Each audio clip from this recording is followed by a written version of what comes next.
What's up, y'all? I'm Josh Soleil. I'm a host at Marvel. I host the red carpet premieres, Comic-Cons, and tons of other video game content. I also host for Amazon as their tech specialist, and I was just invited by Insomniac Games, Marvel, and Sony to play Marvel Spider-Man 2! Woo!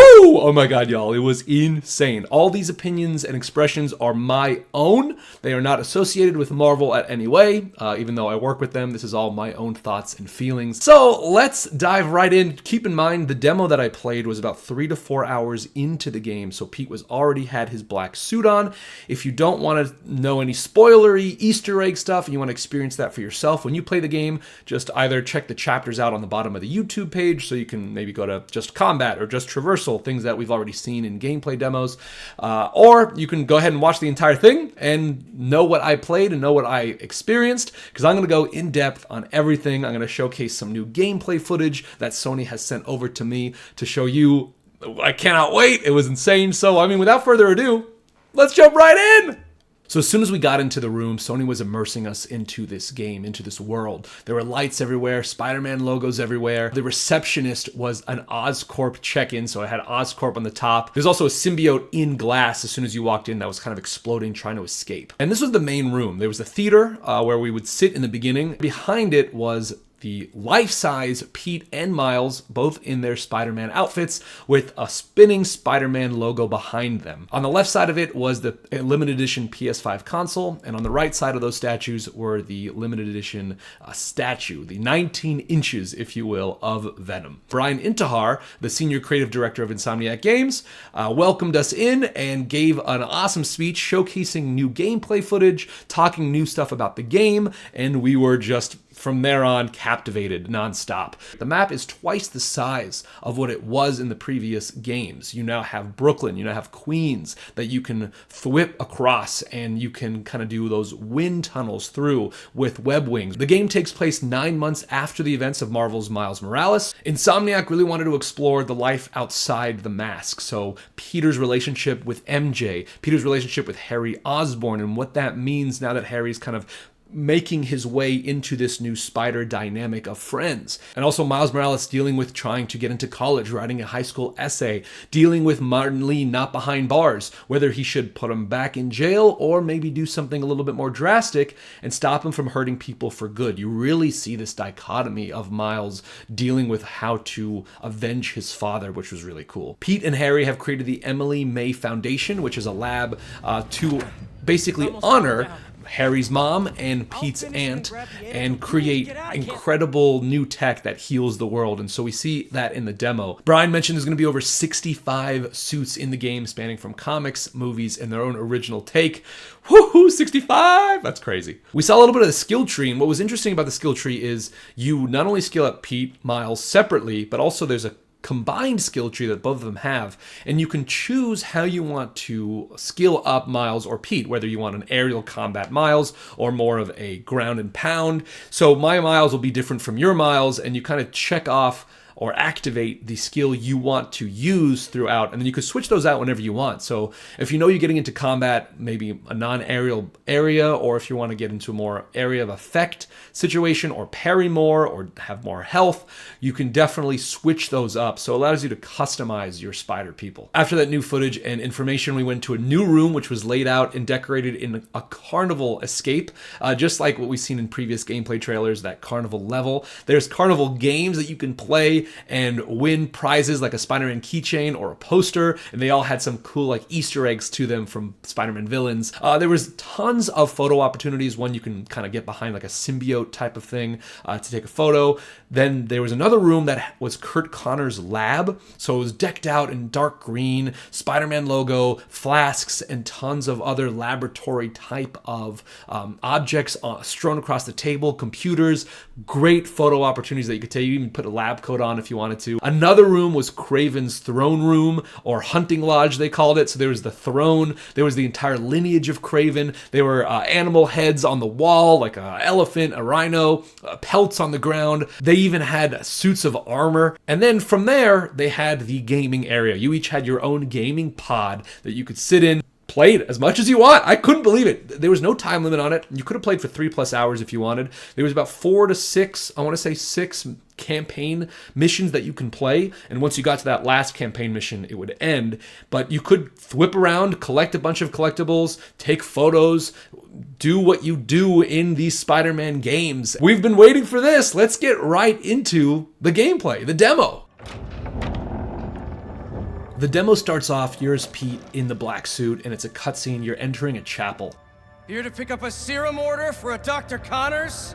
Kraven is somewhere to be found. You're hunting Kraven because you're looking for the antidote for Curt Connors, which Kraven has. Kraven has injected Curt with something that's making him larger and stronger. I'm imagining, and this is just my speculation, that Kraven wants to hunt tougher prey.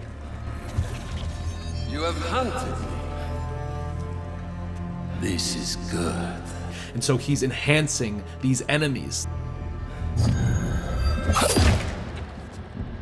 Let's see if you have the strength to finish what you started.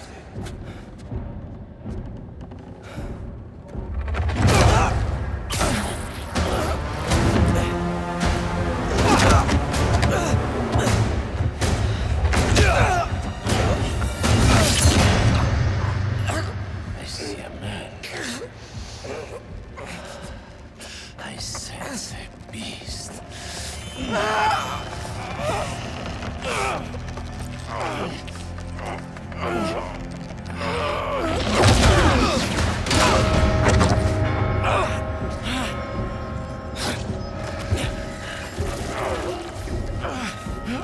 And this is where the mocap was so incredible.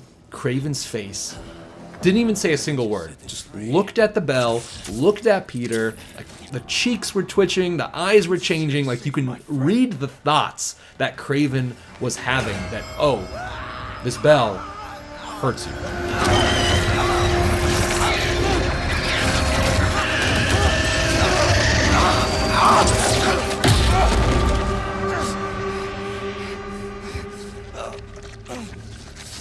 We'll finish this later.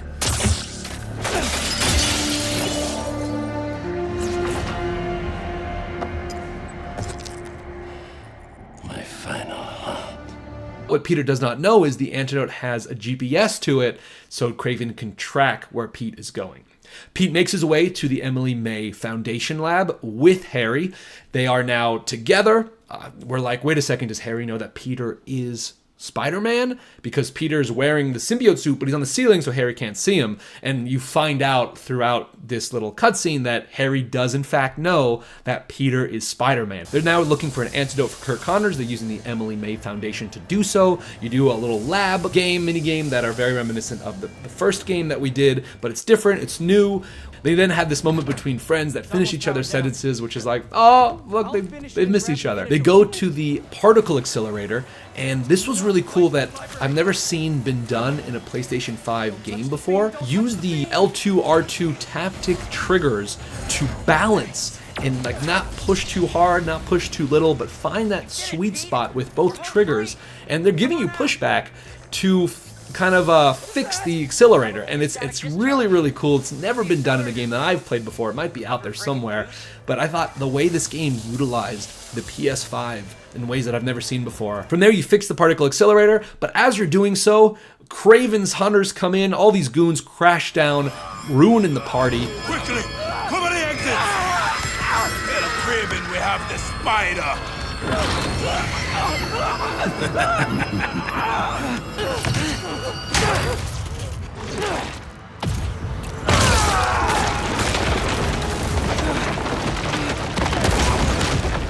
And now the combat begins. You are Black Suit Peter Parker destroying everything and everyone in your path. I felt like a bruiser, not like the Spider-Man I played in Marvel Spider-Man. You are now like hitting hard. You're punching people across the floor, into walls. You're doing moves, you're like, this looks like it can incapacitate them really badly. I kind of feel morally wrong about it, but also you're like, these are bad guys, but also Peter doesn't usually fight this way, so you can really tell that the Black Suit has changed your combat in a way that is brutal, that is more physical and just all about strength and power. The abilities are an L1 and R1. You have tons of abilities. All 4 were unlocked when I was playing on the left side, and we had 2 kind of web abilities on the right that were available. And I was just spamming them like crazy. Grabbing the tendrils, dropping them down, exploding out, punching people. You can really go crazy with this, and you really felt like a force of nature. The right R1 abilities are really cool, very much like bringing webbing people together or a web bomb, things that were reminiscent from the previous games that you'll recognize but have been enhanced and updated. They even upgraded the enemies. The enemies now have a new parry system. They have a heavy attack that can't be dodged. You can either swing away out of it if you're fast enough, or when they turn yellow, they will then turn red. You have to hit L1 at the exact moment that it turns red to parry. And the parry is like this symbiote explosion or punch. The combat is fast, like so fast that you feel like you're on a roller coaster. It's just going and going and going. And there was moments where you're just really feeling it. You're dodging, you're hitting the parry at the right time, you're hitting an ability. There's like 20 to 30 enemies on the screen at once, which is showcasing the PS5's ability even more so. Explosions are happening, webbing is going everywhere, people are attacking you, parry icons are going out. It's nonstop. The best way I can describe it is what Ben Arfman, the narrative director, says from Insomniac Games. It's bombastic, and my goodness, is it bombastic. It is nonstop, in your face, go, go, go.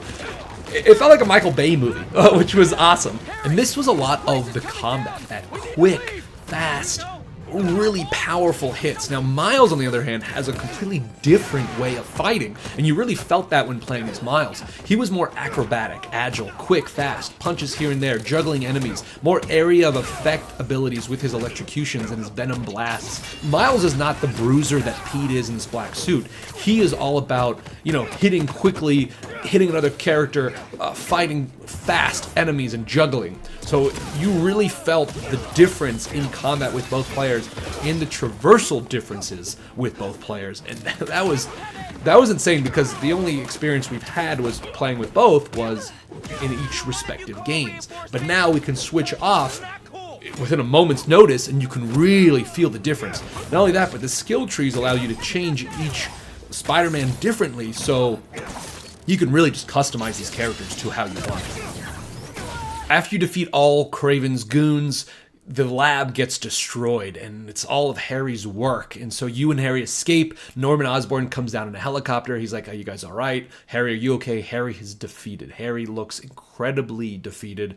He's like, "My life's work's gone. What do I have left? That was everything I wanted to do. How do I heal the world now?" And you can see that maybe this is a shift in his character. Norman doesn't care. He's like, "Hey, I'm happy that you're okay. I'm happy that you're safe and not hurt. The lab can be rebuilt. Don't worry about that." So then you switch over to Miles, and now Miles is swinging around. You're playing as Miles. You're talking to Genki, and you go to see your mom, Rio. And there's this beautiful, beautiful scene between you and Rio, where Rio knows what's going on. The mocap in this game is insane.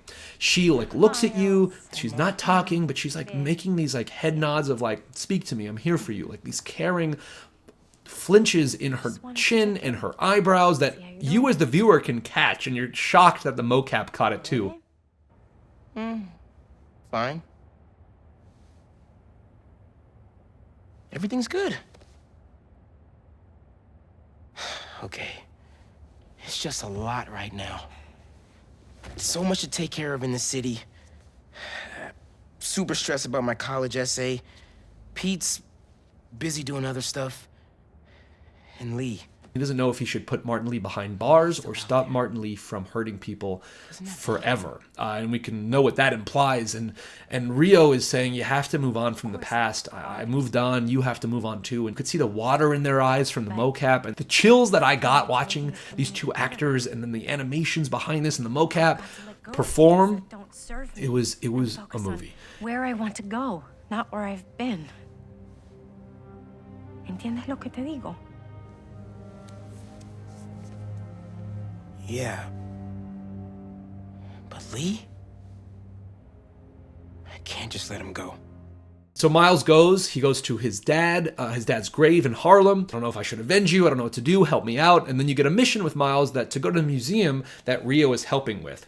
And you go to the museum, the alarm is down. You use the spider drone to go through the museum, kind of deactivating the alarm and fixing it, but you have to kind of weave your way around these enemies. So you do a couple little mini games of that, or going through with the spider drone, and then you go back as Miles and you face off against these goons outside the museum. You're now fighting as Miles. It's quick, electrocutions. You're now throwing around, bopping around way faster than Peter. And then after you defeat these guys, you're now free to explore with Miles. Both of these Spider-Men have different traversals. They will do different movements while they're web swinging, different poses while they're web swinging, and you really felt the quickness of Miles and kind of like the finesse and the style that Miles has and the confidence. He's gone from way more confident Spider-Man than he did in Marvel Spider-Man Miles Morales. Peter, on the other hand, he's a little bit more heavier, but he's still fast. The traversal is way faster than the previous games. And now adding the web wings is even more crazy. You're doing combos in the air. You're going from thwipping to diving down to bringing up the web wings to hitting a vent to hitting a web tunnel. You're getting from Harlem to Lower East Side in seconds now. It's crazy how fast it is. You're just blazing through New York, missing out. Like, wait a second, I missed out on a photo opportunity. I gotta go back. It's wild how fast these characters are now moving in the game. If you go back to the previous games, you're gonna be like, wow, this is really slow now, where now it's incredibly fast. And the web wings add so much versatility, and it's so much fun going across the river, hitting that wind tunnel just right. There's even mini games or new side missions that you web wing with these Kraven drones, and you have to stay in their tunnel to download their information. And this proved, at first it was, it's fairly easy, but the next ones proved to be difficult because they'll just make a right turn, left turn, go down, up immediately, not even warning you, and you're like, oh, I gotta catch him, oh, I gotta go back, and it felt like a chase sequence in the air. You're going past buildings, you're trying to stay in that wind tunnel as best as you can. Side missions are now displayed in the sky, and these like aerial light fixtures, which are really, really cool. So you'll see cameras, you'll see a spider drone glowing thing. So when you kind of are web swinging, you're seeing them displayed in the air, which is a really cool new feature. The spider drones that you collect have replaced the backpacks now, and now you're collecting Spider-Verse spider drones, which is a really cool Easter egg that kind of ties into the movie at sometimes. So that's really cool to see. What's also cool is now every time you take a photo, Robbie Robertson speaks about the lore or the information that kind of pertains to the game and Marvel's New York, and that's a really cool added thing to taking photos and kind of pushed you to take more photos. So there's also an Easter egg to Kind of Funny Games, which was really cool. We'd love to see it. Both shirtless Spider-Men are in the game. I'm sure they're gonna love seeing that if they don't already know they're in it, and fans of Kind of Funny are gonna love seeing that as well. So I swung around as Miles for a bit, swung around as Peter for a bit, and after that mission with Miles, you switch back over to Peter, and now you're looking for Curt Connors. You're like, what's going on? MJ calls you, is like, hey, there's an alarm at his house, check it out. So you go to Curt Connors' house, and you see that the house has been kind of destroyed, like the lizard claws are everywhere. You find your way to a secret lab underneath in the basement of the house where you're like, oh, this is where he kind of would put himself when he turned into the lizard. There's like a little cell in there. You learn more about the lizard. You see that Kraven has injected Lizard with something that's making him change and grow and become stronger. And this is when the gameplay trailer started, the one that we saw in June. And this is where this was all new footage after the gameplay trailer in June and all new gameplay stuff. And this is where it got crazy. You go into the lab, you go into the sewers, and you find this lab that Norman Osborn and Curt Connors used to do to help find the cure for Lizard, or maybe even the cure for Harry, because all of this lab has information on a black symbiote, a rock found in space, a planetary rock, and they coded it VNM. Venom, probably, right? And this rock had the swirl that was such a crazy Easter egg to Noel. And I'm like, oh my gosh, is Noel going to be a part of this? Is Noel going to be a future game? What does this mean? Why are we Easter egging Noel? No. So I went crazy. And you're going through this lab, you're dissecting, you're learning information. You find out that they have this rock that probably controls the symbiote because your symbiote, your black suit, is like tendriling toward the rock that you just found. And you're like, oh, this is weird. What does this mean? Try to turn the power back on. Then a boss battle erupts with you and Lizard. You're in this circular cage sewer system area with cement walls all around you, and it's just you and him. You have to use your environment to your advantage. You're using your symbiote to your advantage. You can't really dodge his attacks because he's so fast. You have to hit that parry button as best as you can. Lizard's jumping on the wall. He's striking with his claws. His tail is striking you. It is fast. It is crazy, and it's not easy, and it's so epic. Use your webs as much as possible. Web him up, because that was the best thing you could do to stun him. And now you're fighting. He has 3 little circular things, because every time you knock his health bar down, you have 3 bars to kind of knock down, and it's an epic battle. Like, it's awesome. Think of your wife! Your son! They need you!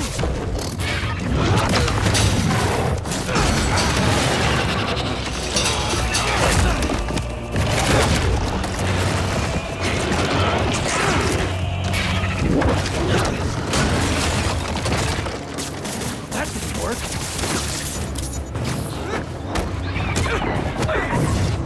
I have the antidote! Let me help you!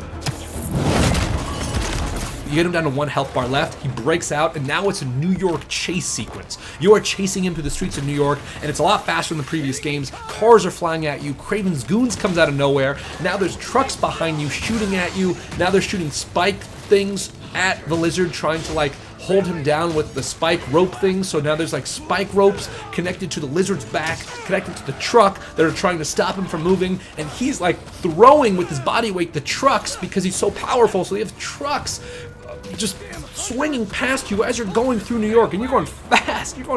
You're web winging. Well, I was web winging it. I was thwipping. I was doing everything I could to keep up. Then you get to this point where you get into a battle sequence. He knocks you off. It's like a little cutscene. You're back at it again, chasing him, and then this was so epic. You are attached to him via a web swing, and he's going up a building, and there's Kraven trucks hitting like connected to him, and you're dodging this truck while you're holding on, going left and right, going up a building, glass is going everywhere. Not losing this antidote!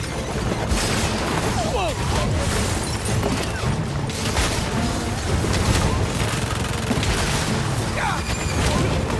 You finally make it up to the top, and you're like, what are you gonna do? You can't fly. Kraven shoots Curt Connors Lizard with an explosive arrow. Curt falls off the building. You go down, chase after him. Kraven shoots him again at his tail. His tail explodes off. This is all cutscene. You grab the antidote. You grab him. You think you inject him with the antidote. At the same time, you crash into the sidewalk, and the game ends on a cliffhanger.